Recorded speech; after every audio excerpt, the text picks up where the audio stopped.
Assalamualaikum warahmatullahi wabarakatuh. Jumpa lagi. Hari ini tuh hari Minggu ya. Dan seperti biasa sebenarnya hari Minggu tuh aku tuh libur. Tapi aku memang orangnya tuh dasarnya pemalas ya. Gak pernah mau liburan pergi pagi-pagi ya. Mungkin usia udah tua ya. Udah matang lah. Seumuran aku tuh usia-usia matang ya. Pikirannya tuh udah beda dengan dulu ya. Kalau dulu tuh namanya liburan tuh maunya tuh keluar secepatnya sebagi mungkin, pulang selambat mungkin. Tapi kalau sekarang tuh kayak keluar tuh hanya sekedar kalau hanya penting saja kayak gitu. Beda kalau di rumah ya. Kalau namanya liburan, kalau di Indonesia itu kan aku ada anak, ada suami, ada keluarga besar ya. Jadi kalau liburan itu rame-rame gitu ya, ngerasa seperti beda banget. Kalau di sini tuh aku tuh ngerasa kayak sendiri gitu ya. Ada banyak teman ya, tapi aku tuh lebih puas kalau kemana-mana itu bersama anak dan keluarga. Itu menurut aku, kalau aku senang-senang anak aku nggak senang-senang, itu aku kayaknya sakit hati banget ya. Jadi itu salah satu alasan aku kenapa aku tidak suka ya pergi jalan-jalan atau makan-makan ke tempat-tempat mewah seperti dulu. Aku dulu tuh orangnya royal banget, tapi sekarang udah nggak seperti itu ya, karena aku tuh sedih. Aku takutnya nanti aku bikin video-video jalan-jalan ke sana-sana, ke tempat-tempat yang wisata-wisata, tapi anak aku nonton terus anak aku sedih. Kenapa aku nggak diajak? Aku takutnya seperti itu. Aku sangat menjaga mentalnya anak aku ya. Dan kebetulan hari ini Minggu libur dan aku belum keluar ya, masih males, belum mandi juga kan, bisa lihat masih pakai baju tidur, masih pakai celana tidur. Dan sekarang itu udah jam 10.55, hampir jam 11 ya. Tapi aku belum mandi. Nantilah sekitar jam 12-an aku baru mandi. Habis mandi aku baru keluar nyari makan. Dan mumpung ada kesempatan kali ini ya, kita lanjutkan part 2-nya yang cerita eksklusif kemarin itu ya. Kemarin tuh part 1 pas aku lagi kena santetnya itu di pertama kali ya. Terus setelah itu kan aku udah sembuh ya dari itu. Nggak dipagerin, aku bilang nggak dipagerin kan, yang dipagerin tuh rumah aku, sekitar rumah aku gitu. Terus kita tuh udah seneng, udah seperti keluarga bahagia karena aku baru melahirkan anak pertama ya. Dan suami aku itu senengnya minta ampun, sampai dia itu karena saking senengnya ya, dia tuh lupa kalau ada istrinya yang pernah kena gangguan gaib dan belum dipagerin. Dipagerin tuh kayak dipagerin gaib gitu ya, bukan gimana ya, nggak bisa jelasin ya, soalnya ini antara percaya dan nggak percaya gitu. Jadi suami aku saking senengnya, dia tuh aku nggak dipagerin, entah lupa atau dia tuh capek atau nggak tahu kenapa gitu. Dah itu ya kejadiannya. Yang kedua itu seperti yang pertama, malamnya itu ya angin kenceng, persis kayak kejadian pertama. Angin kenceng, terus kayak ada disawur-sawurin gitu, genteng kayak gitu lagi persis. Selain itu, karena suami aku tuh kan dia orang ada punya kelebihan sedikit aja, nggak banyak-banyak, punya kelebihan sedikit. Dia tuh lagi duduk-duduk di belakang ya, di belakang dapur. Aku tuh kan ada teras kecil ya, untuk kita nyantai-nyantai gitu, ngopi-ngopi tuh duduk di sana. Dia tuh duduk-duduk di sana tuh malam-malam. Dia tuh ngelihat ke kebun belakang ya, kan belakang aku itu masih rumput-rumput, masih apa ya, kebun jati ya, pohon jati punya orang, bukan punya kita sendiri.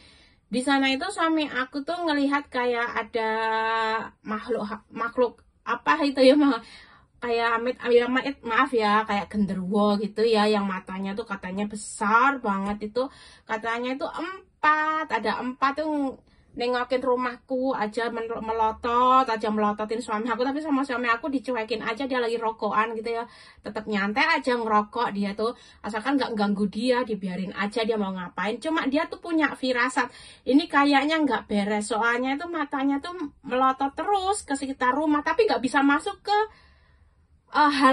belakang rumah aku gitu, nggak bisa masuk, cuma muter aja itu, muter gitu.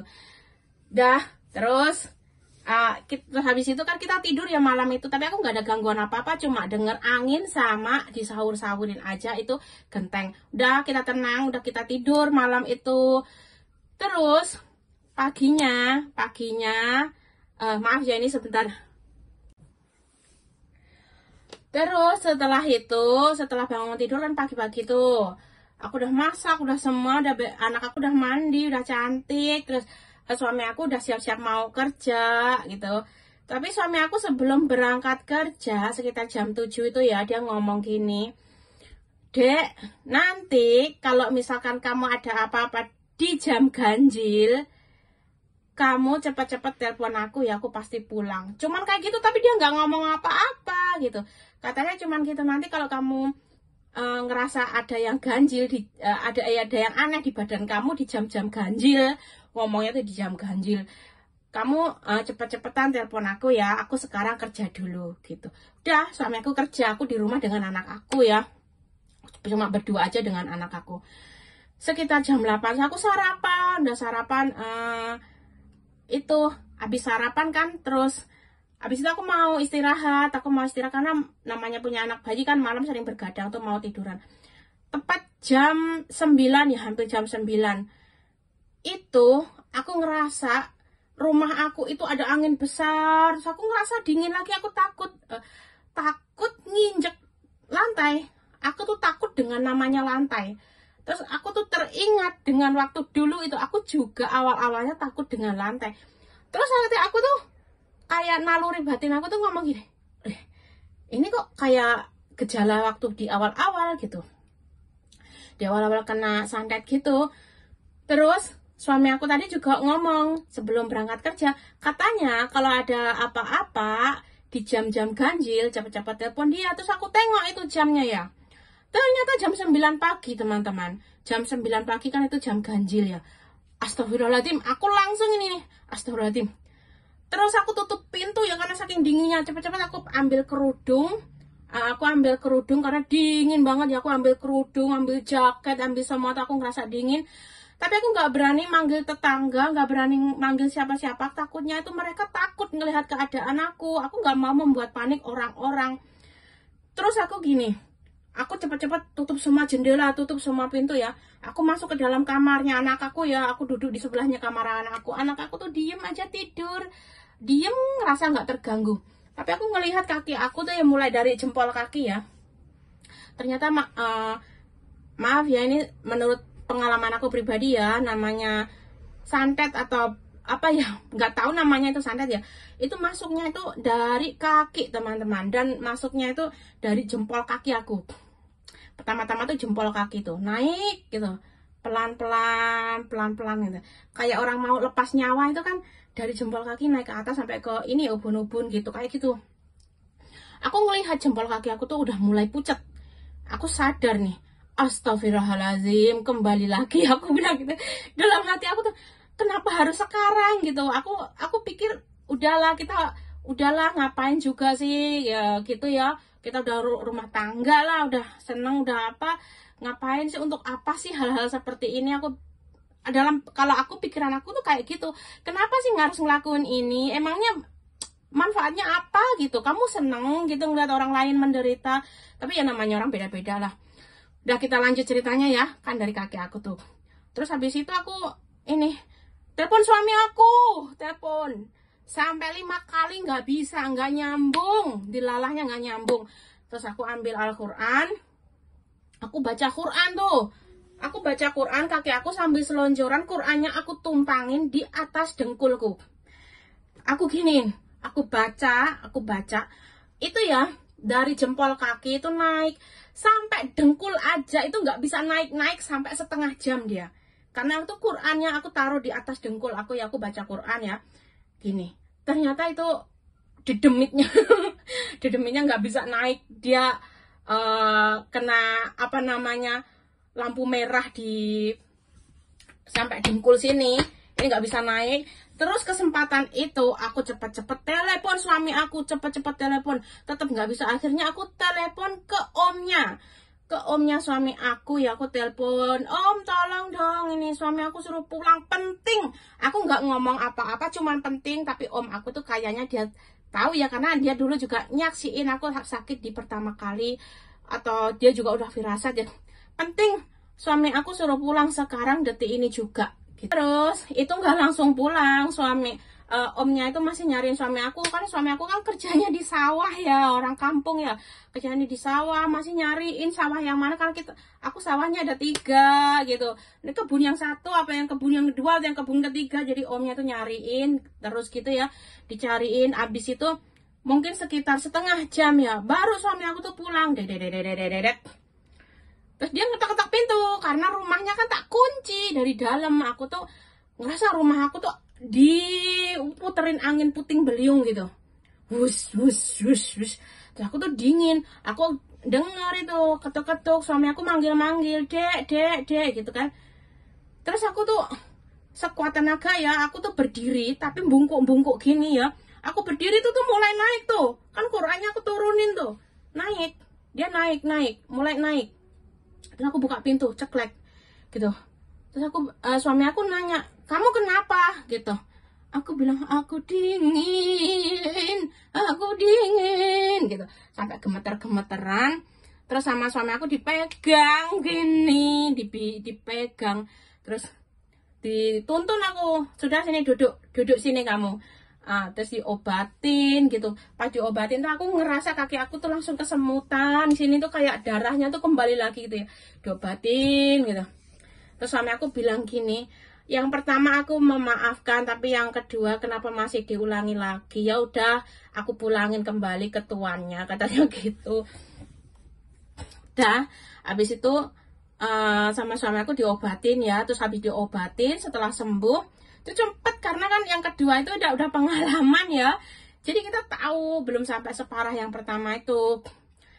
Terus habis itu sama-sama kan diobatin udah sembuh tuh. Habis sembuh tuh aku langsung dibikinin pager ya, kayak minuman yang dibacain kayak surat-surat Quran gitu ya. Sama aku kan pinter ya gitu, dia tuh dibacain surat-surat di ini ya, di air gitu, disuruh minum. Sama habis itu aku diambilin sedikit airnya tuh usapin di muka aku gitu ya, sama anak aku diusapin. Kalau anak aku udah dari awal tuh dipagerin sama bapaknya, akunya yang kenapa dibiarkan.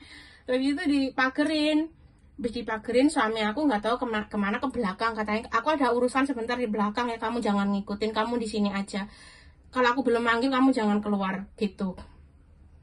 Terus habis itu suami aku ke belakang gitu ya, aku nggak tahu dia ngapain. Habis setelah setengah jam aku tanya, "Ya, aku boleh keluar?" "Boleh," katanya gitu. Aku keluar, nyuruh suami aku udah sehat lagi tuh, bisa napak lagi kaki aku di lantai ya, nggak takut lagi, nggak kedinginan lagi. Terus aku bilang sama suami aku tuh kayak orang frustasi gitu ya, aku takutnya nanti kembali lagi yang ketiga, atau yang lebih parahnya itu dia nggak bisa ngincar aku, nggak bisa ngincar anak aku, nggak bisa ngincar suami aku takutnya ngincar keluarga aku yang lainnya. Aku itu kayak gimana ya, aku bilang suami aku gini, "Ya bagaimana kalau aku nyerah aja ya, aku datang ke sana, mungkin dia itu ngincarnya cuman aku nggak mau mengorbankan keluarga yang lainnya, aku nggak mau orang lain jadi korban. Bagaimana kalau aku itu ditumbalkan saja lah," misalkan gitu ya, ibaratnya gitu. Aku tuh mau ngalah, aku bilang sama suami aku mau datang ke orang itu. Aku bilang, "Ya udah kalau kamu mau aku ya sini, ini aku datang, kamu mau apa? Mau aku, ini aku, tapi jangan ganggu keluarga sama pokoknya semua keluarga aku," gitu. Suami aku nggak terima, katanya gini, "Nggak ada seorang suami itu yang rela istrinya disakiti atau diambil orang lain, sampai mati pun akan aku perjuangkan," kata suamiku gitu. Nggak ada, nggak usah takut. Ini kata suami aku, "Ini taruhanku nyawa ini. Selama aku masih ada, nggak ada yang bisa ganggu keluargaku," gitu. Gitu, percaya sama Allah, sama suami aku digituin. Allah itu maha maha berkuasa gitu. Kamu minta, jangan takut sama manusia, takut itu sama Allah, dibilang sama suami aku gitu. Terus diusap-usap, kayaknya aku tuh kayak trauma gitu ya, takut. Sama suami aku, "Jangan takut, jangan nangis." Aku udah nangis gitu, udah nangis. "Ini udah terakhir, ini nggak bakalan kesini lagi, nggak bakalan," bilang suami aku gitu. "Ini nggak bakalan kesini lagi, percaya," gitu. Terus ya udah sampai situ kan. Sampai hari ini aku tuh alhamdulillah sampai 9 tahun, alhamdulillah ya Allah, alhamdulillah aku sampai berani keluar negeri, padahal dulu keluar rumah aja tuh takut gitu. Terus Habis itu suami aku itu pesen ayam hitam ya, ayam hitam sama penjual ayam gitu. Terus dia tuh kayak nyembeli gitu, disembeli tuh ayamnya tuh, habis disembeli dibungkus kayak kain mori gitu katanya. Dia bilang gini, udah jangan ganggu keluarga aku nggak pernah ganggu keluarga kalian gitu. Kita sama-sama manusia ciptaan Allah. Nanti kalau sudah waktunya berpulang, semuanya akan berpulang, nggak usah diambil-ambil, dibilangin gitu sama-sama aku, saling memaafkan gitu. Udah selesai gitu. Jadi aku dipagerin sama anak aku, dipagerin. Dan pengalaman ini itu cukup sangat berarti ya. Dulu aku tuh mau pergi ke luar negeri itu sama keluarga aku tuh nggak diizinin. Karena apa? Takutnya kalau aku di sini tuh aku kena. Kan aku jauh dari suami aku, siapa yang mau ngobatin gitu. Maaf ya. Kalau di luar negeri kayak gini, siapa yang mau ngobatin kalau aku kambuh? Takutnya keluarga aku tuh kayak gitu. Duh, tahu aku nggak diizinin di sini. Terus juga nggak diizinin posting foto, video atau apapun tentang aku dan keluarga aku ya, yang terlihat mukanya.